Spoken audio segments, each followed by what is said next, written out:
Former Hawaii Gov. George Ariyoshi, the first U.S. governor of Asian American descent, dies at 100. Add AP News as your preferred source to see more of our stories on Google. Add AP News on Google. Add AP News as your preferred source to see more of our stories on Google. Share Honolulu app. Former Hawaii Gov. George R. Ariyoshi, the nation's first Asian American governor, has died at age 100. Ariyoshi, a Democrat who led the state from 1973 to 1986, died peacefully while surrounded by family on Sunday night, according to a statement Monday from current Gov. Josh Green. Governor Ariyoshi devoted his life to Hawaii with humility, discipline, and an unwavering sense of responsibility to the people he served, Green said. He led our state during a pivotal moment with quiet strength and integrity, and his legacy as a trailblazer and public servant will endure for generations. Ariyoshi was a three-term governor who first rose to the position in October 1973. 3 years earlier, he had been elected lieutenant governor, and he then became acting governor when Gov. John Burns fell ill with cancer. Ariyoshi won the office outright in 1974 and was re-elected in 1978 and 1982.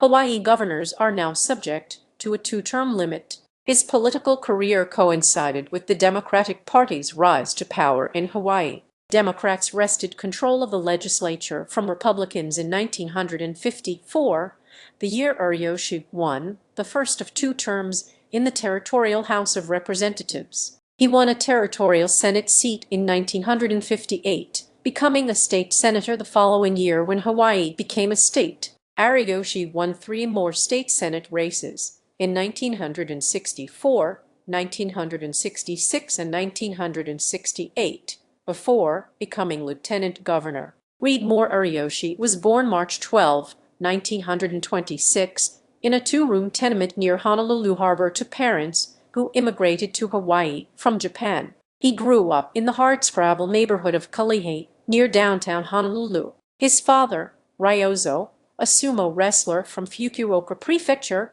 became a stevedore and owner of a dry cleaning shop in Hawaii. His mother, Mitsu, came from Kumamoto, Japan. In his 1997 autobiography, With Obligation to All, Ariyoshi wrote about growing up with a lisp. The fact that we had no money did not seem to be a barrier, but I had a barrier of a different kind, he wrote, describing how he wanted to grow up to become a lawyer if he could learn to speak properly. Following graduation from McKinley High School in 1944, Ariyoshi served as an interpreter with the U.S. Army's Military Intelligence Service in Japan at the end of World War II. After the war, Ariyoshi attended the University of Hawaii before transferring to Michigan State University, where he received a bachelor's degree in history and political science in 1949. Ariyoshi earned a law degree from the University of Michigan Law School in 1952.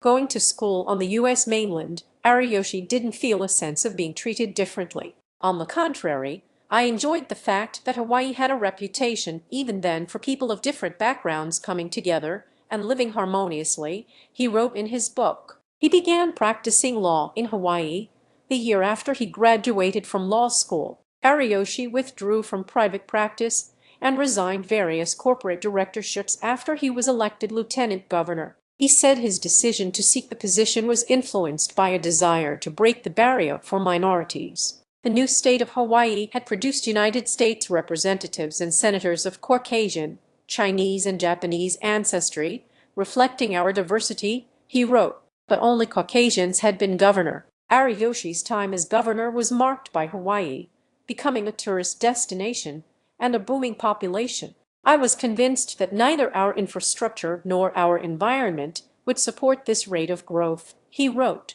In 1975, Ariyoshi and his wife, Jean Hayashi Ariyoshi, attended their first National Governors Conference in Washington, D.C., where they were invited by President Gerald Ford to a black-tie dinner at the White House. Jean Ariyoshi wrote in her book, Washington Place, a First Lady's story, that as the couple jitterbugged on the dance